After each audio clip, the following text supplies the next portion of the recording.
వచ్చి ఉంటున్నాం బైబిల్ పఠనానికి. కాబట్టి మనం మరి చదువుకుంటూ ఉన్నటువంటి రూతు గ్రంథాన్ని పఠిస్తూ ఉన్నాం, ధ్యానిస్తూ ఉన్నాం.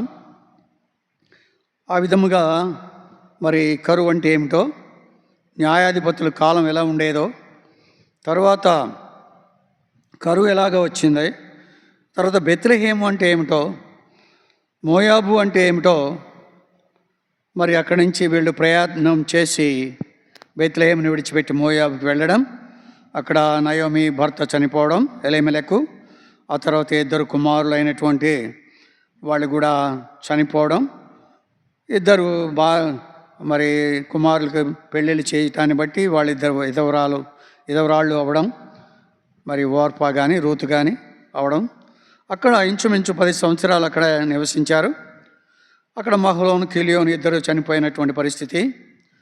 2 కుమారులను పెనిమిటి లేని దాయాలు అయిపోయారు వీళ్ళిద్దరు స్త్రీలు. తర్వాత అక్కడ వారికి ఆహారం ఇచ్చుటకు యెహోవా తన జనులను దర్శించనని ఆమె మోయాబు దేశంలో విన్న కనుక మోయాబు దేశం విడిచి వెళ్ళిటికి ఆమె కోడండను ప్రయాణం అయిపోయారు. ఇక్కడ మనం చూసుకోవాల్సింది ఏంటంటే 8వ వచనం నుంచి 11వ వచనం వరకు చదువుకుందాం. 8వ వచనాన్ని గురించి 11, 12 కూడా చదువు, 13 కూడా చదువు. 8 నుండి 13 వరకు.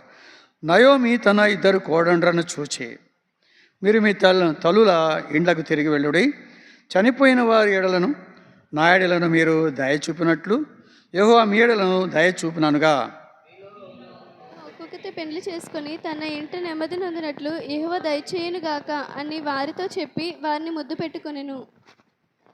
అంతటి వారు ఎలుగెత్తి ఏడ్చి నీ ప్రజల యొద్దకు నీతో కూడా వచ్చేదమని ఆమెతో చెప్పగా, మీరు మరలుడి, నాతో కూడా మీరు రానేలా, మిమ్మల్ని పెండ్లి చేసుకున్నట్టుకై ఇంకా కుమారులు నా గర్భమును నుందురా. నా కుమార్తెలారా తిరిగి వెళ్ళుడి, నేను పురుషునితో ఉన్నానని ముసలిదానను, నాకు నమ్మిక కలదని చెప్పి ఈ రాత్రి పురుషునితో నుండి కుమారుని కనినను. వారు పెద్దవారగు వరకు వారి కొరకు మీరు కనిపెట్టుకొని పురుషులు లేక ఒంటరి కత్తిలో యుందురా. నా కుమార్తెలారా అది కూడదు. యెహోవా నాకు విరోధి ఆయను, అది మిమ్మును నొప్పించినంత కంటే నన్ను మరి ఎక్కువగా నొప్పించినదని వారితో చెప్పెను. ప్రార్థన చేసుకుందాం.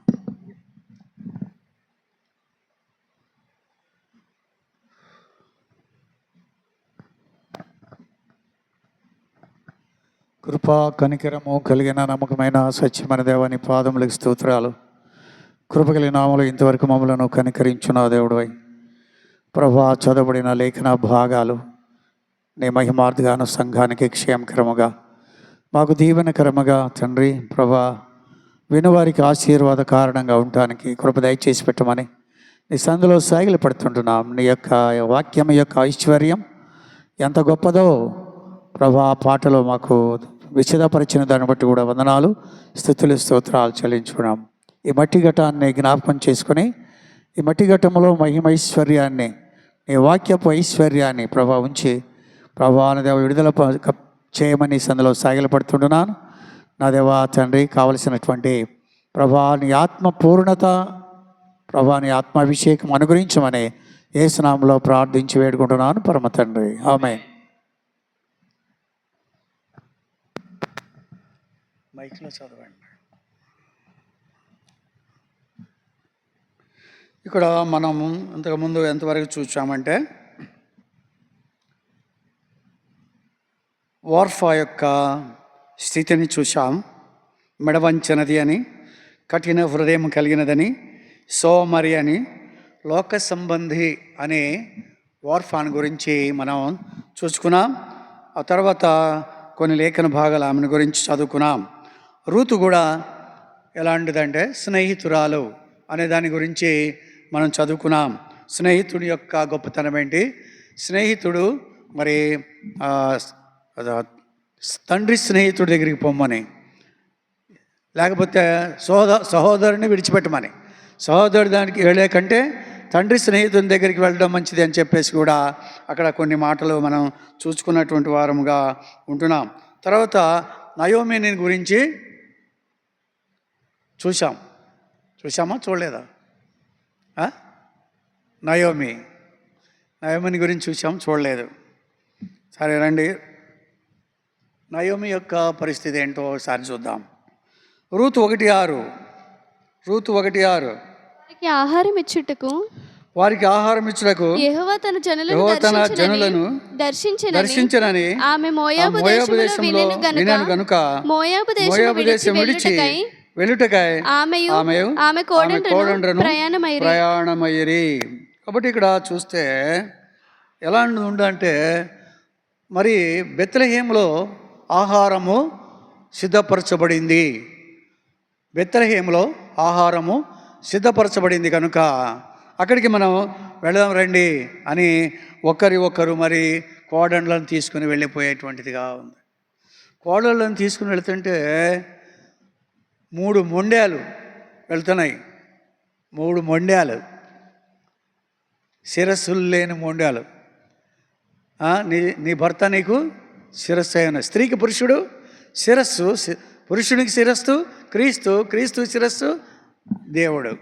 కాబట్టి ఈ క్రమంలో వీళ్ళ ముగ్గురికి భర్తలు లేరు కాబట్టి వీళ్ళ శిరస్సులు లేవు, 3 మొండాలు వెళ్తున్నాయి, బయలుదేరినాయి. ఏంటంట, ఆహారం ఎక్కడ ఉందో అక్కడికి వెళ్తున్నారు. అక్కడ ఆహారం లేకపోతే మోయాబులో ఉన్న ఆహారం కొరకు వచ్చారు, ఇక్కడ ఆహారం అయిపోతే అక్కడికి వెళ్ళిపోతున్నారు. ఇదంతా వచ్చినటువంటి పరిస్థితి అంతా కూడా దేని గురించి వచ్చిందిరా అంటే కడుపు కోసరమే.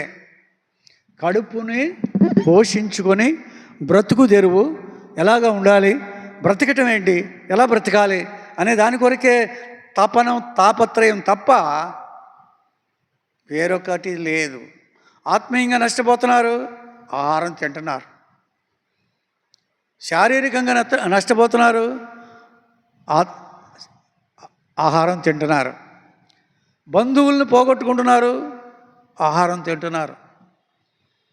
బెత్లెహేముని విడిచిపెట్టిన హేతువును బట్టి, బెత్లెహేముని మరిచిపోయే పరిస్థితిని బట్టి, 10 సంవత్సరములు మోయాబులో ఉన్నదాన్ని బట్టి భయంకరమైనటువంటి పరిస్థితులను రుచి చూచినటువంటి వాళ్ళుగా ఉంటున్నారు. 3 మగోళ్ళు వెళ్ళారు, 3 మగోళ్ళు కూడా చనిపోయినటువంటి వాళ్ళుగా ఉంటారు. అక్కడ బ్రతుకుదామని వెళ్ళిపోయి చచ్చిపోయారు. అక్కడి పరిస్థితి అండి, బ్రతుకుదామని వెళ్ళిపోయి చచ్చిపోయారు. మరి ఇక్కడ అన్ని కుటుంబాలు వెళ్ళిపోయినాయా? బెత్లెహేము వదిలిపెట్టి అందరూ వెళ్ళలేదా? వీళ్ళకి ఎందుకు భయం వచ్చింది, వీళ్ళకేమిటి వచ్చింది, వీళ్ళు ఎందుకు వెళ్ళాల్సి వచ్చింది?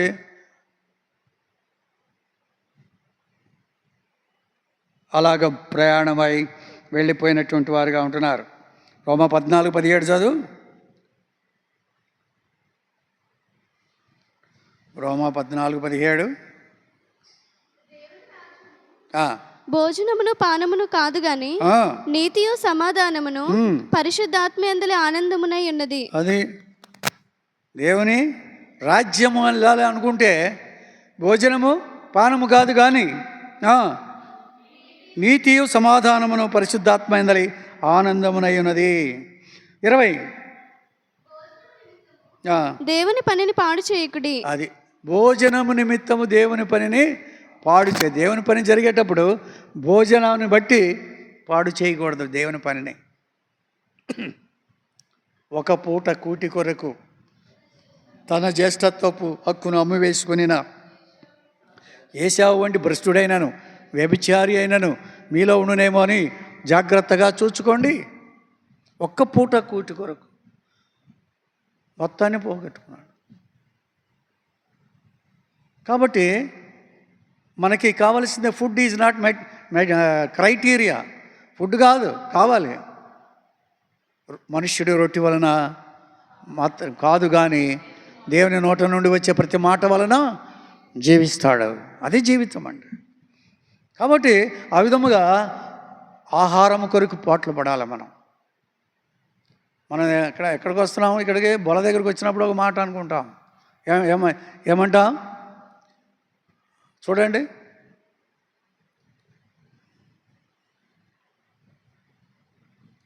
కొరింథీ 10, 1 కొరింథీ 10, 1 కొరింథీ 10వ అధ్యాయం 1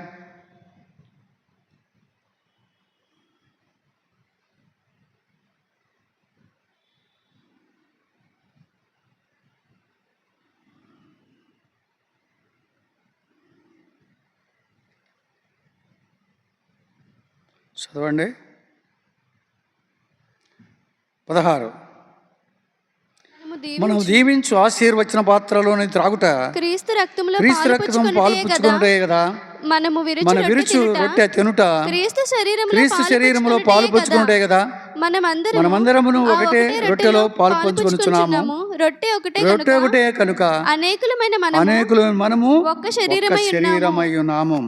కాబట్టి రొట్టె ద్రాక్ష రసము, రక్తము శరీరముతో పోల్చబడింది. యోహాను సువార్త 6వ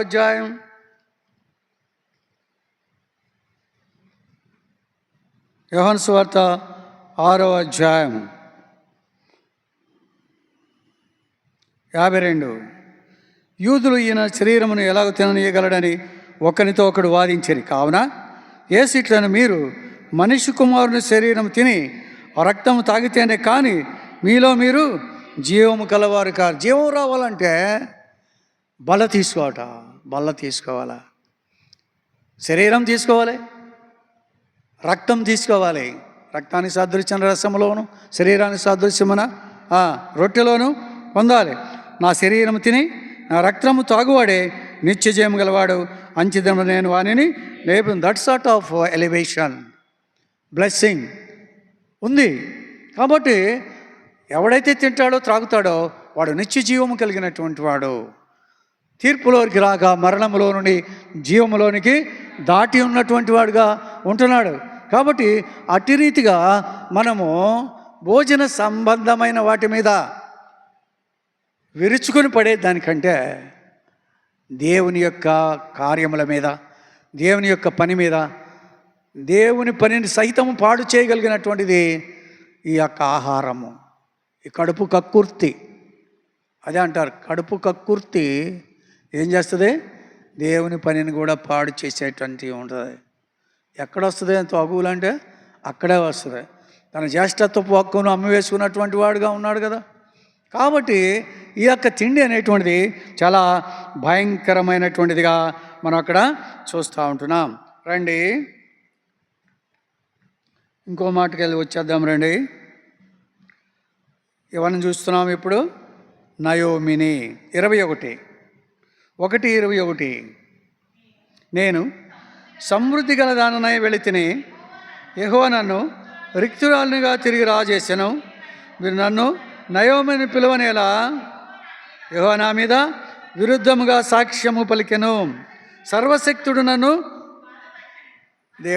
సర్వశక్తుడు నన్ను బాధపరిచెను. ఇది నిజమా? సమృద్ధి గలదానినై వెళ్ళానా? ఇది నిజమా? సమృద్ధి కలిగి వెళ్ళిందా? సమృద్ధి ఉంటే బెత్లెహేంలోనే ఉండొచ్చుగా. సమృద్ధి అంటే ఏ సమృద్ధి? ఇవి చెప్పే మాటలు భర్త పిల్లల గురించి. ఈ సమృద్ధి కాదు. భర్త పిల్లలతో సకుటుంబ సమేతంగా చక్కగా సంతోషంగా వెళ్ళాను. కానీ దేవుడు నాకేం చేశాడు? రిక్తురాలుగా చేశాడు. ఏమీ లేని దానిగా చేశాడు. దేవుడు చేశాడా? దేవుడు వెళ్ళమన్నాడా? మోయాబు వెళ్ళమన్నాడా? మళ్ళీ రమ్మన్నాడా? ఎప్పుడైనా అడిగావా దేవుణ్ణి, ప్రభా ఈ యొక్క దీన దశలో, ఆహారం లేని పరిస్థితుల్లో బ్రతకలేకపోతున్నాం, మరి మోయాబుకి వెళ్ళమంటావా అని అడిగిందా నయోమి? అడగలేదు. అయితే దేవుని మీద నేరం మోపేటువంటిదిగా మనం ఇక్కడ చూస్తున్నాం. నేను సమృద్ధి గలదాననే వెళితిని, యెహోవాను రిక్తురాలునిగా తిరిగి రాజేశాను. మీరు నన్ను నయోమి అని పిలవనేలా? యెహోవా నా మీద విరుద్ధముగా సాక్ష్యము పలికెను. సర్వశక్తుడు నన్ను బాధపరిచినని వారితో చెప్పాను. విరుద్ధముగా సాక్ష్యము పలికాను. దేవుడు నాకు వ్యతిరేకిగా ఉన్నాడు. సర్వశక్తుడు నన్ను ఏం చేశాడు? బాధపరిచాడు. ఇక్కడేముంటుంది 14లో 13 చివరేముంటుంది? యెహోవా నాకు విరోధి ఆయను. యెహోవా నాకు విరోధి ఆయను. ఏబన్నాడా మాట? ఏబన్నాడా?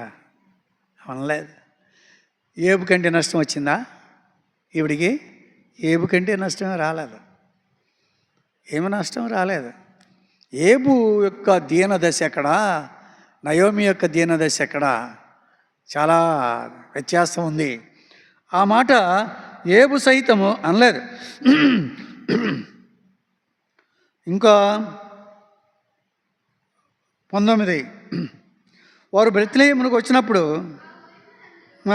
వారి యొద్దకు గుంపు కూడి వచ్చి ఈమె నయోమి కదా అని అనుకొనిచుండగా ఆమె సర్వశక్తుడు చాలా దుఃఖము కలుగజేసెను కనుక నన్ను నయోమి అనక మారా అనుడి. అది ఆ మాట అంటుంది. ఏబు 1:20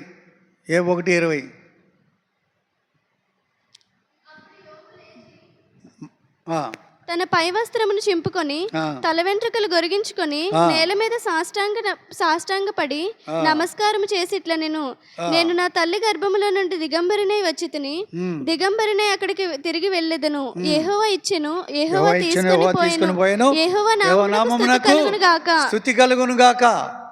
అది ఆయన స్తుతించాడు. ఎంత నష్టం, సర్వము పోయింది. నేను రిక్తురాలనై వచ్చాను. అందుకని అసలు రిక్తుడు ఎవరంటే ఏబే.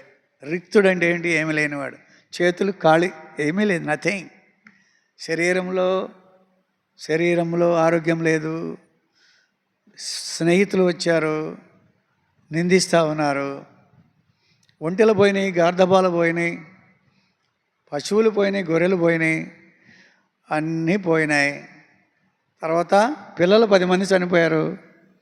తన శరీరంలో ఆరోగ్యం పోయింది. భార్య ఒక్కత మిగిలింది తిట్టడానికి. అన్నీ కూడా పోయినాయి. ఆఖరికి గోనె పట్ట కట్టుకొని బూడిద మీదేసుకొని బోడిగుండు చేసుకొని నేల మీద కూర్చొని చెప్పుకుంటున్నాడు. ఏమంటున్నాడు అంటే చిలపెంకుతో గోక్కుంటున్నాడు. తనకున్నటువంటి కురుపులు, బొబ్బలు, దురద అన్నీ గోరుకుంటున్నాడు. ఏమి చేశాడా? ఏమీ చేయలేదు.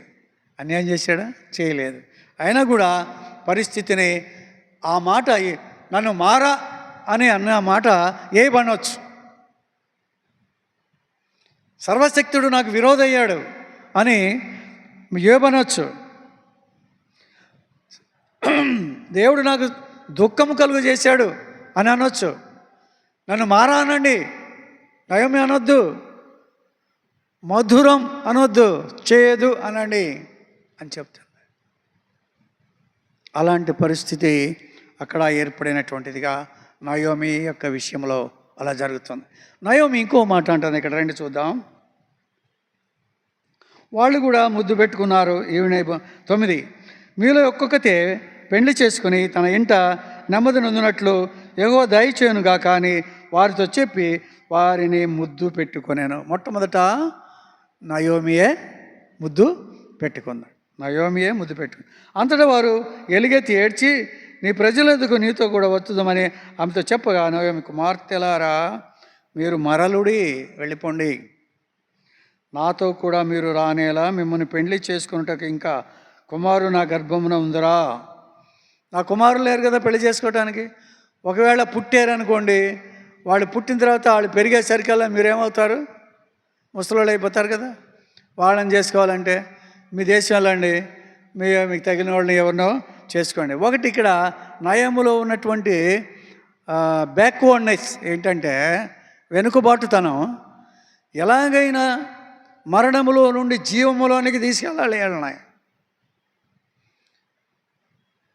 మోయాబు శాపము నుండి ఆశీర్వాదంలోకి తీసుకెళ్ళాలి. రొట్టెల ఇంటికి తీసుకెళ్ళాలి, బెత్లెహేం తీసుకెళ్ళాలి, ఎలాగైనా మార్చాలి, వీళ్ళకి సువార్త చెప్పాలి, వీళ్ళని తీసుకుని వెళ్ళాలి అనేటువంటిది ఆస లేదు. కానీ ఒకటే ఉంటుంది, వెళ్ళిపోండి, మళ్ళీ అక్కడికే వెళ్ళిపోండి. మీ ఇంట్లోనే మీ తల్లుల ఇంటికి వెళ్ళండి, మీ తల్లుల ఇంట్లో ఉండండి, ఎవరినొకరు పెళ్ళిని చేసుకోండి, మళ్ళీ శాపగ్రస్తులై చావండి అనే మాటే ఉంటుంది. కానీ నా వెంట రండి, బెత్లెహేంలో దేవుడు మిమ్మల్ని కాపాడతాడు. శాపగ్రస్తమైన దానికి పోవడానికి అందరినీ పెంట పెట్టుకుని వెళ్ళింది, కానీ ఆశీర్వాదకరమైన దానికి రావడానికి అందరినీ రానివ్వట్లా. That is the backwardness of Naomi. జాగ్రత్తగా మనం ఆలోచిస్తే కనిపెట్టుకుందరా, మీరు వారి కొరకు కనిపెట్టుకున్న పురుషులు లేక ఉంటారు. కత్తెల యుందురా, నా కుమార్తెలరా, అది కూడదు. యెహోవా నాకు విరోధి ఆయను, అది మిమ్మల్ని నొప్పించినంతకంటే దాన్ని ఎక్కువగా నొప్పించినదని వారితో చెప్పాను. వారు ఎలుగెత్తి ఏడవగా ఓర్ఫా తన అత్తను ముద్దు పెట్టుకొనెను, రూతు ఆమెను హత్తుకొనెను. ఓర్ఫా ఏం చేసింది? ముద్దు పెట్టుకుంది. ఎవరిని? అత్తని ముద్దు పెట్టుకొనెను. అత్తని ఏం చేసింది? ముద్దు పెట్టుకుంది. ఎందుకు? She decided to leave her to go to the Moab. Moab దేశానికి వెళ్ళడానికి నిర్ణయం చేసుకుని, అత్తని విడిచిపెట్టడానికి నిర్ణయం చేసుకుని ఒక ముద్దుతో విడిచిపెట్టింది. సామెతల గ్రంథం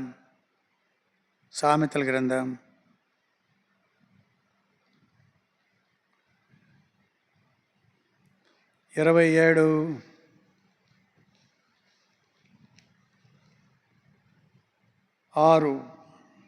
మేలును కోరి స్నేహితుడు గాయములు చేయును, పగవాడు లెక్కలేని ముద్దులు పెట్టును. ఒకళ్ళని చెప్పండి అలాంటి వాళ్ళని. ఇదే ఇస్కరియోతు ఏం చేశాడు? మేలును కోరి స్నేహితుడు గాయములు చేయను, పగవాడు లెక్కలేనని ముద్దులు పెట్టును. అది పగవాడే ముద్దులు పెడతాడు, మేలు కోరేవాడు గాయం చేస్తాడు. ఎందుకంటే తప్పు, అలా చేయొద్దు, ఇలా చేయొద్దు అని చెప్పేసి దండించి శిక్షించి సరైన మార్గంలోకి తీసుకురావటానికి మేలు చేసేవాడు. దండిస్తాడు, గాయం చేస్తాడు. హృదయానికి గాయం కలుగుద్ది, ఒకవేళ శరీరానికి కూడా గాయం కలిగినా వాడు మేలు చేసేవాడు గాయం చేస్తాడు, కీడు చేసేవాడు ముద్దులు పెడతాడు. ఎవరి వలె? ఇస్కరియోతు యూదా వలె. కాబట్టి మనం అలాగా ఉండకూడదని అక్కడ చెప్తూ వస్తున్నాడు. రండి చూద్దాం. అదే మత్తయి సువార్త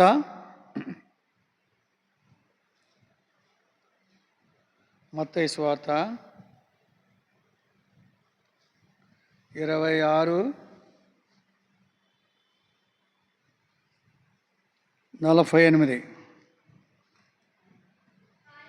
ఆయనను అప్పగించువాడు నేనెవరిని ముద్దు పెట్టుకుందునో ఆయన యేసు, ఆయనను పట్టుకొనుడని వారికి గుర్తు చెప్పి వెంటనే యేసు వద్దకు వచ్చి, బోధకుడా నీకు శుభమని చెప్పి ఆయనను ముద్దు పెట్టుకుని. శుభమా ఇది?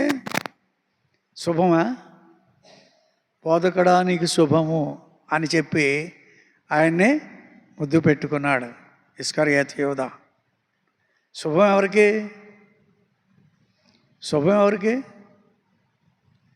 మనకే. ఆయన ముద్దు పెట్టుకోవటం వల్ల శుభం ఎవరికి? మనకే, ఆయనకి కాదు. మనకి శుభం. ఆయన అప్పగింపబడడం వలన మనకి శుభం, ఆయన కొట్టబడడం మనకి శుభం, ఆయన సిలువెక్కడం మనకి శుభం, ఆయన ప్రాణదానం చేయటం శుభం, ఆయన రక్తదానం చేయడం మనకి శుభం. అన్నీ కూడా. అందుకనే శుభ శుక్రవారం అన్నారు దాన్ని. ఏమన్నారు? శుభ శుక్రవారం. గుడ్ ఫ్రైడేనా చంపబడ్డాడు కాబట్టి ప్రభు. అందరూ చనిపోతే ఏడవాలి, కానీ యేసు ప్రభు చనిపోయినప్పుడు ఏడకూడదు. ఎందుకంటే సంతోషభరితులమైనాం. మన కొరకే ఆయన తను తాను తగ్గించుకొని రిక్తుడిగా చేసుకుని దీనుడై దరిద్రుడై ఆయన శిలువ ఎక్కి శాపగ్రాహి అయి పాపభూయిష్టమైనటువంటి వాడై స్వరూపమైనను సొగసైనను కోల్పోయి సమస్తాన్ని మనకిచ్చి ఆయన రిక్తుడిగా ఉండి ఆయన ప్రాణాన్ని దానం చేసి మన ప్రాణాన్ని నిలబెట్టాడు నరకానికి పోకుండా. అలాగా చేసినవాడు. కాబట్టి ఈ శుభం ఎవరికి? మనకి శుభం, ఆయనకి శుభం కాదు. ఏమంటున్నాడు? ముద్దు పెట్టుకుని ఏమంటున్నాడు? నీకు శుభమగునుగాక. బోధకుడా నీకు శుభమని చెప్పి ఆయనను ముద్దు పెట్టుకొనెను. యేసు చెలికాడ నీవు చేయనది చేయమని అతనితో చెప్పగా వారు దగ్గరకు వచ్చి ఆయన మీద పడి ఆయన పట్టుకొనిరి. చెలికాడా నీవు చేయునది చేయము అన్నాడు. ఎవరు చెలికాడు? చెలికాడు ఏం చేస్తాడు? చెలికాడు ఏం చేస్తాడు? మేలు కోరేవాడు చెలికాడు.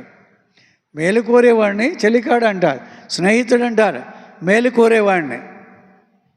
కాబట్టి మేలు కోరేవాడిని స్నేహితుడు అంటాడు. ఇప్పుడు మేలు కోరాడా? మేలు కోరేవాడివి నువ్వు అన్నాడు చెలికాడ. ఇండైరెక్ట్గా మేలు చేసేవాడే. ఎవరొకళ్ళు అప్పగించాలి యేసుప్రభుని. ఏ విధము చేతనైనా యేసుప్రభు సిలువెక్కాల్సిందే. ప్రాఫెటికల్లీ ఇట్ ఈస్ ట్రూ. ప్రవక్తలు చెప్పిన దాన్ని బట్టి అది కరెక్టే, ఎక్కాల్సిందే, సిలువెక్కాలి.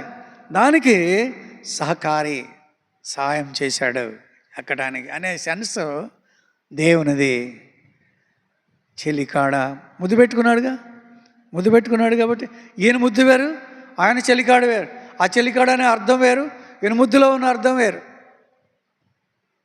అలాగా అక్కడ ప్రభుని ముద్దు పెట్టుకుని అప్పగించినటువంటి వాడుగా అక్కడ మనం చూస్తున్నాం. రండి, కీర్తనలు కీర్తనలు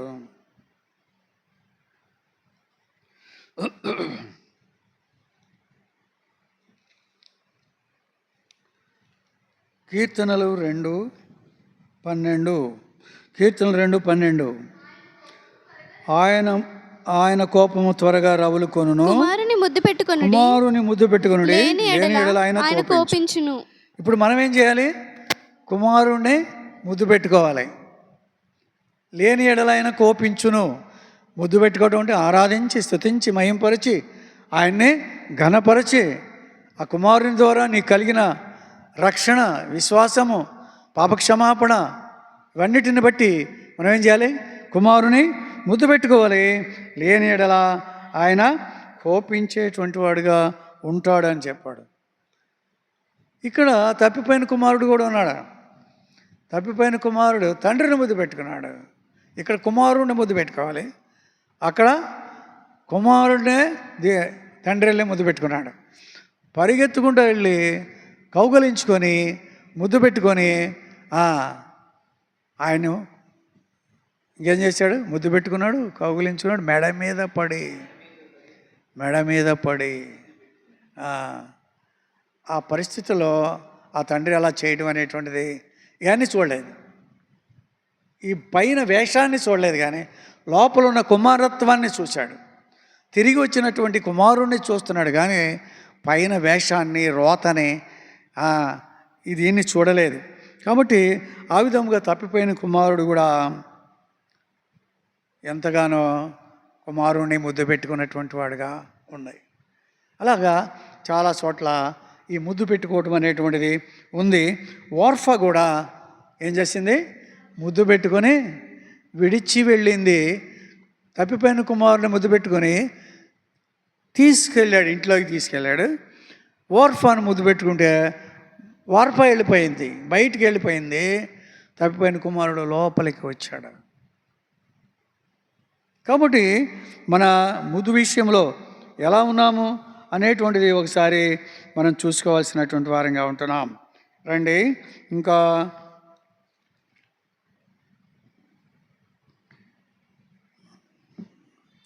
బెత్లెహేములో పంటలు పండినాయని తెలిసింది. బెత్లెహేములో పంటలు పండినాయని తెలిసింది. తెలిసిన తర్వాత ఏం చేశారు అనేది చూస్తే హెబ్రీ 12:5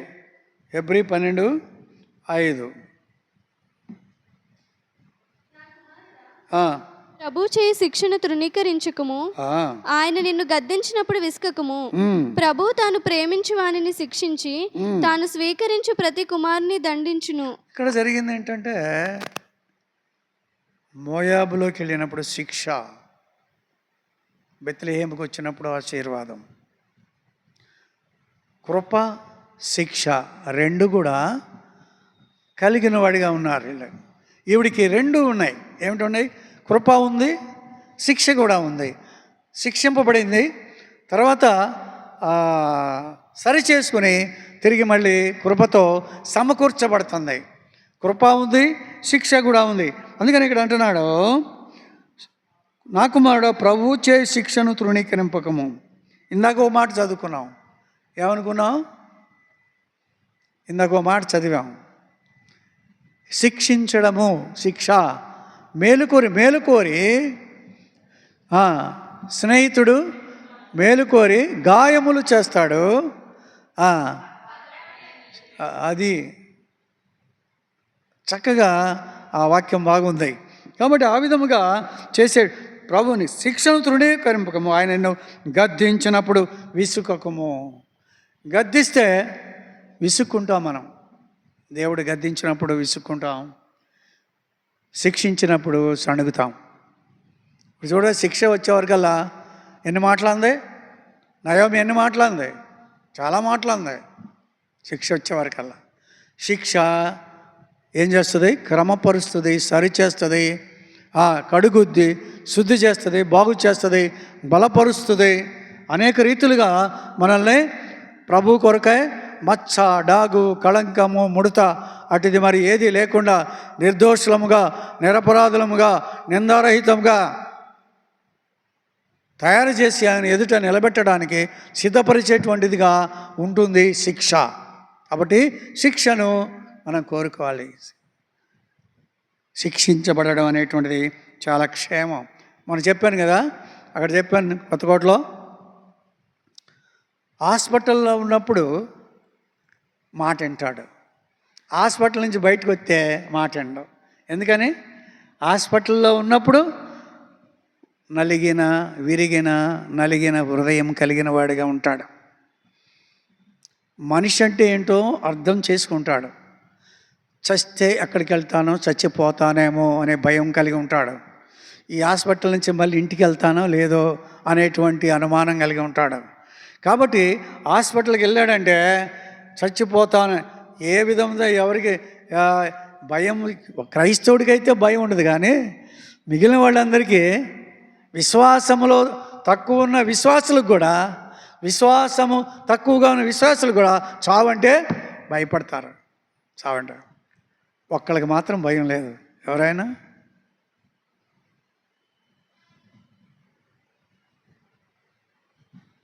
అపోస్తలుడైన పౌలు అంటాడు, బ్రతుకైతే క్రీస్తే, చావైతే లాభం.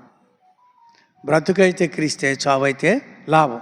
కాబట్టి నేను బ్రతకడం కంటే చనిపోవటం మంచి అన్నవాడు శిక్ష. నువ్వు యెరూషలేములోకి వెళ్ళొద్దు, ఈ నడికట్టు గడిగినటువంటి వాడిని పట్టుకుని ఎంతో హింసిస్తారు, యెరూషలేముకి వెళ్ళొద్దు అని అంటే అప్పుడేమన్నాడు ఆయన? హింసించబడడానికే కాదు, నేను చనిపోవటానికి ఆయన కూడా సిద్ధంగా ఉన్నాను అంటాడు. కాబట్టి we're ready to die for the sake of Lord our God who sacrificed his life for sake of us. మన కొరకు ఎవరైతే ప్రాణం పెట్టాడో ఆయన కొరకు మనం ప్రాణం పెట్టడానికైనా మనం సిద్ధంగా ఉండాలి అనేటువంటి సత్యం మనం ఎరగవలసినటువంటి వారంగా ఉంటున్నాం. కాబట్టి ఆ విధంగా అంటున్నాడు, శిక్షను తృణీకరించుకుము, ఆయన నిన్ను గద్దించినప్పుడు విసుకకుము. ప్రభు తాను ప్రేమించు అని శిక్షించి తాను స్వీకరించు ప్రతి కుమారుని దండించును. ప్రేమించేవాడిని శిక్షిస్తాడు, స్వీకరించేవాడిని దండిస్తాడు. ఇవి మనకు ఉండకూడదు. ప్రేమ కావాలి, శిక్షొద్దు. దరి చేర్చుకోవాలి, దండించకూడదు. అలాంటి తత్వం మనకు ఉంటే మనము విశ్వాసులం కాదు. ప్రభువుకి సంపూర్ణముగా అప్పగించుకొని ప్రతి దాని కొరకు మనం ఎంతగానో స్థిరపడి బలపడేటువంటి వారంగా ఉండాలి. ప్రతి కుమారుని దండించును. ఆదికాండం 18:25. ఆదికాండం 18:25.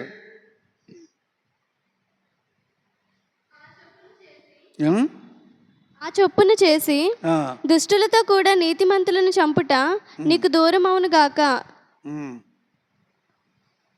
18:25 ఆదికాండం కదా, ఆదికాండము 18:25. ఆ చొప్పున చేసి దుష్టులతో కూడా నీతిమంతులను చంపుట నీకు దూరమగునుగాక. నీతిమంతుని దృష్టితో సమముగా ఎంచుట నీకు దూరమగునుగాక. సర్వలోకమునకు తీర్పు తీర్చువాడు న్యాయం చేయడా అని చెప్పినప్పుడు ఏం చేయకూడదు? దుష్టులతో కూడా నీతిమంతులను చంపకూడదు. ఆయన ఎలాంటి వాడంట? ఆయన ఎలాంటి వాడు? సర్వలోకమునకు తీర్పు తీర్చువాడు న్యాయము చేయడా. ఆయన న్యాయవంతుడు కాబట్టి శిక్షించేటప్పుడు అరమరికలు కానీ, తేడాలు కానీ, మరి అన్యాయం కానీ ఏది ఉండదు. ప్రేమించి శిక్షిస్తాడు, సమకూర్చుకోవడానికి దండిస్తాడు. కాబట్టి దాని విషయంలో మనం ఎంతగానో దేవుని మహిమ పరచవలసినటువంటి వారముగా ఉంటున్నాం. కాబట్టి రండి మన యొక్క భాగానికి వద్దాం.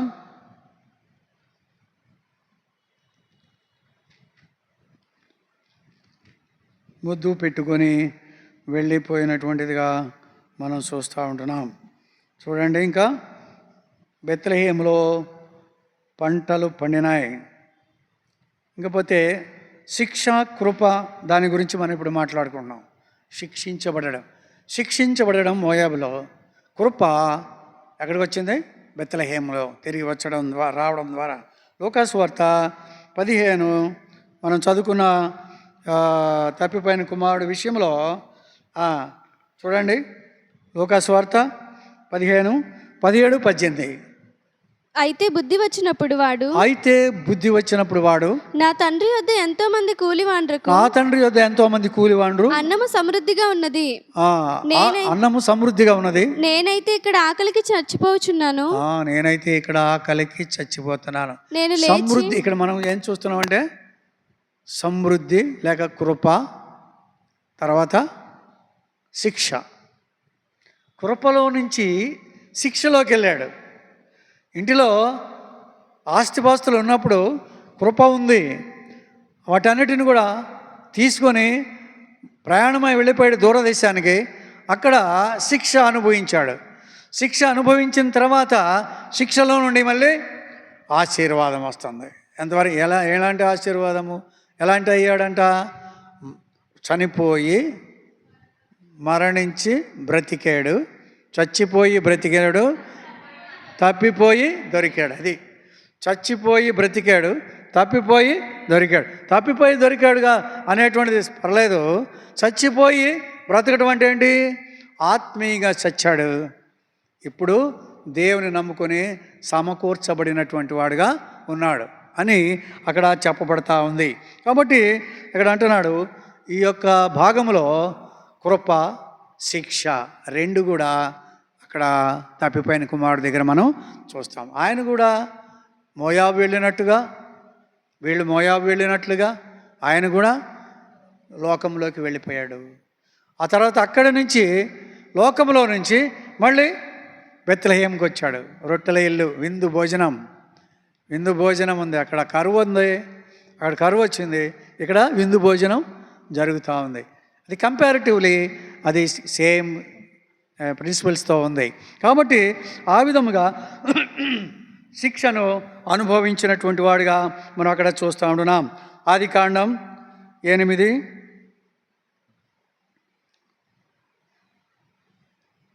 ఆదికాండం 8, 6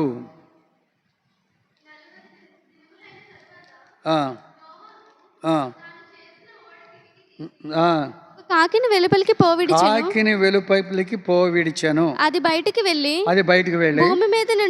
భూమి మీద నుండి నీళ్లు ఇంకిపో వరకు ఇటు అటు తిరుగులాడుచుండెను. మరియు నీళ్లు నేల మీద నుండి తగ్గినవో లేదో చూచుటకు అతడు తన యొద్ద నుండి నల్ల పావురం ఒకటి వెలుపలికి పోవిడిచెను.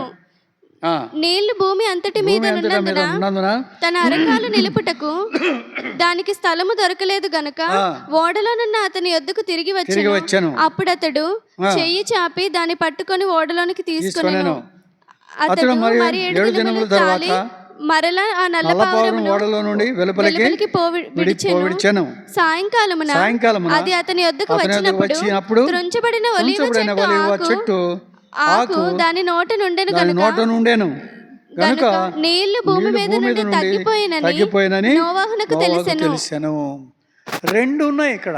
కాకి ఒకటి ఉంది, పావురం ఒకటి ఉంది. కాకి ఏం చేసింది? వెళ్ళిపోయింది. కాకి ఎవరు, పావురం ఎవరు చెప్పండి? కాకి ఎవరు, పావురం ఎవరు?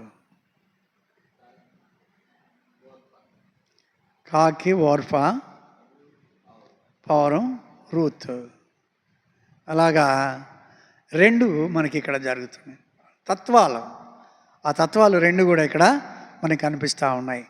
నోవాహు ఏం చేశాడు? కాకిని విడిచిపెడితే శవాలు కనపడితే శవాల మీద ఉండిపోయింది, తిరిగి రాలేదు. ఎప్పుడైతే నల్ల పావురాన్ని పంపించేశాడో తిరిగి వచ్చింది, ఆకుని పట్టుకొని వచ్చేసింది. ఒక ఆకుని పట్టుకునేది, that's indicates the water already sank. Water అంతా కూడా నిండిపోయింది.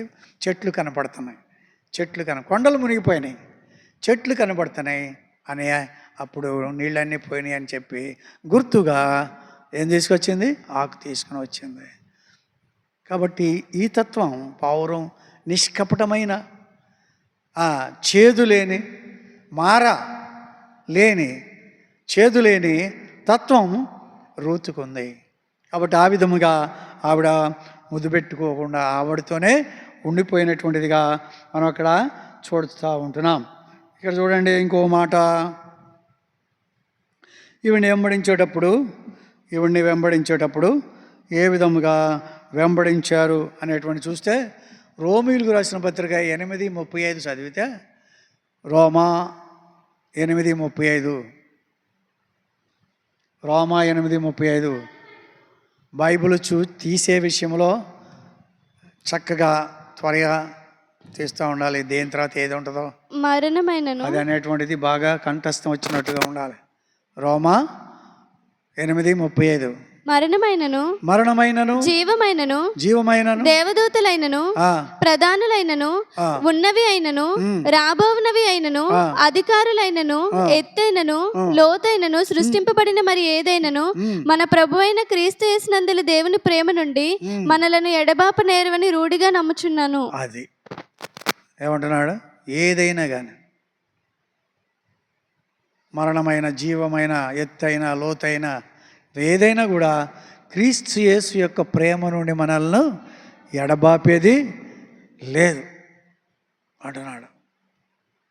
కాబట్టి క్రీస్తు యొక్క ప్రేమలో నుంచి బయటికి రాకుండా ఉండాలంటే ఏ కష్టం వచ్చినా, నష్టం వచ్చినా, ఏదొచ్చినా కూడా అనుభవించాలి. నయోమి ఆ విధముగా కష్టాల్లో ఉన్నప్పుడు కృంగిపోయినటువంటిదిగా ఉంది. అయితే రూతు ఈవిడ్ని వెంబడించడానికి కారణం, అతిశయం, ఆధారం ఏముంది? రూతు నయోమిని వెంబడించడానికి ఆధారం ఏమన్నా ఉందా? భర్త ఉన్నాడా? పొలం ఉందా? భర్త ఉన్నాడా? ఆస్తి ఉందా? విధవరాలు ఇంకెవరైనా ఉన్నారా? ఎవరు లేరు. ఎలాంటిది ఆవిడ అంటే ఎండిపోయిన చెట్టు లాంటిది. మోడుబారినటువంటి జీవితంలో ఏమి చూసి ఆ మాటలంది? ఏ మాటలంది? నా వెంబడి రావద్దనియు నన్ను విడిచిపెట్టుమనియు నన్ను బ్రతిమాలుకొనవద్దు. నీవు వెళ్ళు చోటుకే నేను వచ్చేదను. నీవు నివసించు చోటునే నేను నివసించెదను. నీ జనమే నా జనము, నీ దేవుడే నా దేవుడు. నీవు మృతి పొందు చోటును నేను మృతి పొందెదను. అక్కడనే పాతి పెట్టబడెదను. మరణం తప్ప మరి ఏదైనను నిన్ను నన్ను ప్రత్యేకించిన ఎడల యెహోవా నాకు ఎంత కీడైనా చేయనుగాక అనెను. యెహోవా అనే మాట వచ్చింది నోట. యెహోవా కీడు చేస్తాడు, నాకు ఎంత కీడైనా యెహోవా చేస్తాడు అంటుంది. యెహోవా అనే మాట ఎలా వచ్చింది? ఓర్ఫాకి ఎందుకు రాలేదు? రూతుకి యెహోవా అనే మాట ఎందుకు వచ్చింది? సహవాసం. ఎవరితో? నయోమితో ఉన్న సహవాసం. నయోమితో సహవాసం ఉంది, కానీ ఓర్ఫా కూడా వస్తానంది. ఓర్ఫా కూడా వస్తానంది. ఈవిడి కూడా ముద్దులు పెట్టుకుంది, వార్ఫా కూడా ముద్దు పెట్టుకుంది. వస్తాననే బయటకు వచ్చారు. అయితే ఆవిడ మాటలను బట్టి చూసి వెనక్కి వెళ్ళిపోయింది. ఆవిడికి మోయాబు యొక్క శాపగ్రస్తమైనటువంటి స్థితిని గురించి ఆలోచన లేనిదిగా ఉంది. రూతుకి బెత్లెహేము యొక్క గొప్పతనాన్ని గురించి, యెహోవా దేవుని యొక్క స్థితిగతుల గురించి బాగా ఎరిగినటువంటిదిగా ఉంది. కాబట్టి ఈవిడ వెళ్ళడానికి ప్రయత్నం చేసి తీర్మానం చేసింది. ఒక స్ట్రాంగ్ డిటర్మినేషన్, ఎంతో గట్టి తీర్మానం చేసింది. కాంక్రీటెడ్ డిటర్మినేషన్ అన్నమాట చేసింది. ఏమన్నా కానీ చావే నన్ను వేరు చేసేది, ఎక్కడుంటే అక్కడే ఉంటాను అంది. ఆ విధముగా ఎంతగానో ప్రయాసపడినటువంటిదిగా మనం అక్కడ చూస్తూ ఉన్నాం. ఒక మాట చూసుకుని మానేస్తాం. ఈవిడిలో కలగవలసినటువంటి పరిస్థితి ఎలాంటిదంటే, నయోమి ఇంటికి వచ్చిన తర్వాత ఇక్కడ వర్షాలు పడ్డాయి, ఇక్కడ పంటలు పండుతున్నాయి, ఇక్కడ సస్యశ్యామలంగా ఉంది, అంతా కూడా బాగుపడింది బెత్లెహేము అని తిరిగి వచ్చినప్పుడు తన తప్పును గురించి, చేసిన తప్పును గురించి పశ్చాత్తాప పడాల్సినటువంటిది. అయ్యో, నా యొక్క పొరపాటును బట్టి నా భర్తని, నా ఇద్దరు పిల్లల్ని కూడా పోగొట్టుకున్నాను. ప్రభా, నన్ను క్షమించు ప్రభా, నా నిర్ణయం మంచిది కదా నాయన అని చెప్పేసి విలపించి గోజాడి సాగిలపడి ఆయన్ని మహింపరచాల్సినటువంటిది పోయి ఆయన ఏం చేస్తుందంటే, సర్వశక్తుడు నాకు అన్యాయం చేశాడు, అది ఇది అని చెప్పేస్తాం. చూడండి, దావీదు పాపము చేసినప్పుడు 51:12 కీర్తన గ్రంథం 51:12 కీర్తనలు 51:12 నీ రక్షణ ఆనందము. కాబట్టి ఇప్పుడు ఏమైందంట? అర్థం ఏంటి దానిలో? పోయింది, రక్షణానందం పోయింది. ఎక్కడ పోతే? రక్షణ ఉంది కానీ ఆనందం పోయింది. పూలు పెట్టుకునేటప్పుడు బాగానే ఉన్నాయి కానీ సాయంత్రానికి వాసన పోయింది. పూలు ఉన్నాయి కానీ వాసన పోయింది. అలాగే రక్షణ ఉంది కానీ రక్షణ వలన కలిగిన ఆనందం పోయింది. ఎందువలన? చేదు వలన, మోయాబు యొక్క చేదు వలన, పరిస్థితులను బట్టి రక్షణానందం పోయింది. ఈయన అంటున్నాడు దావీదు, నేను పాపం చేశాను, అయితే నాకు రక్షణ ఉంది కానీ నా రక్షణ ఆనందం పోయింది. ఆనందంగా లేదు నాకు. నాలో గిల్టీ కాన్షియస్ ఉంది. అంటే గిల్టీ కాన్షియస్ అంటే నేరారోపణ చేసేటువంటి మనస్సాక్షి. నేరారోపణ చేసేటువంటి మనస్సాక్షి. నేను బాగానే ఉన్నాను, అందరికీ తెలియకుండా తప్పు చేశా.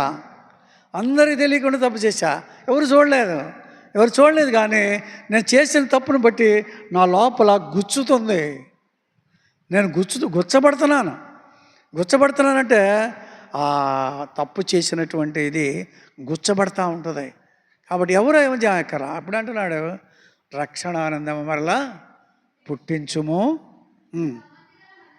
సమ్మతి గల మనస్సు కలుగజేసి నన్ను దృఢపరచుము. అప్పుడు అతిక్రమము చేయవారికి నీ త్రోవలను బోధించెదను, పాపులను నీ తట్టు తిరుగుదు. అలా కాకుండా పరిశుద్ధాత్మను నా నుండి తీసివేయకము, నీ సన్నిధిలో నుంచి నన్ను త్రోసివేయకము, నీ పరిశుద్ధాత్మను నా యొద్ద నుండి తీసివేయకము. అది నీ సన్నిధి, పరిశుద్ధాత్మ, వెరీ వెరీ ఇంపార్టెంట్. నీ సన్నిధి, the presence of God and the Holy Spirit ఖచ్చితంగా విశ్వాసంగా ఉండాలి. భద్రపరచబడాలంటే పరిశుద్ధాత్మ శక్తి ఉండాలి, తర్వాత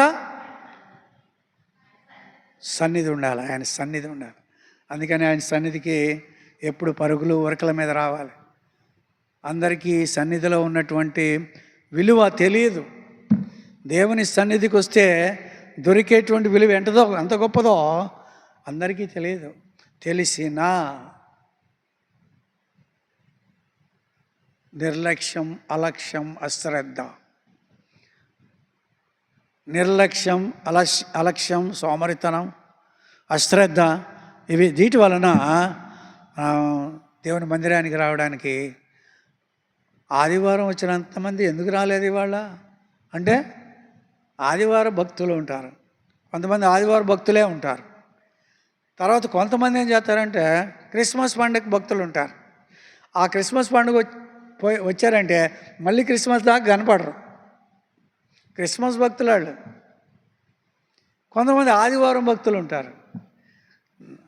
కాదు, ప్రతి కూడికకు కూడా మనం రావాలి. ప్రతి కూడికకు కూడా విలాప వాక్యాలు ఒక మాట ఉంది. విలాప వాక్యములు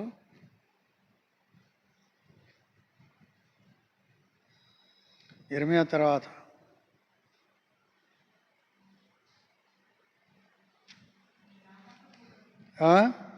4 నియామక కూటములకు ఎవరును రారు గనుక. అది నియామక కూడికలకు ఎవరు రారంట. ఇదే నియామక కూడికలు, నియమించబడినటువంటి వార కూడికలకి ఎవరు రారు. ఎందుకని? సియోను మార్గం ప్రాపించుచున్నది, పట్టణపు గుమ్మములని పాడైపోయాను, యాజకులు నిట్టూర్పు విడుచున్నారు, దాని కన్నికలు దుఃఖాక్రాంతులైరి. అది వ్యాకుల భరితురాలయను. 6 సియోను కుమారి సౌందర్యమంతయు తొలగిపోయాను, దాని అధిపతుల మేతలేని దుప్పుల వలె ఉన్నారు. వారు బలహీనులై తను వారి ఎదుట నిలవలేక పారిపోయిరి. సౌందర్యమంతా పోయింది, దుప్పుల్లాగా మేతలేని పరిస్థితులు వచ్చినాయి. మేత ఎక్కడ దొరికిద్ది? ఎక్కడ చెప్పాడు ఆ మాట?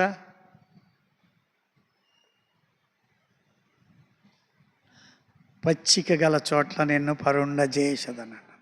23వ కీర్తనలు అంటాడు, పచ్చిక గల చోట నిన్ను పరుండ చేస్తాను, శాంతికరమైన జలముల యొద్ద నిన్ను నడిపిస్తాను. పచ్చిక, అది మేత, అదే మేత.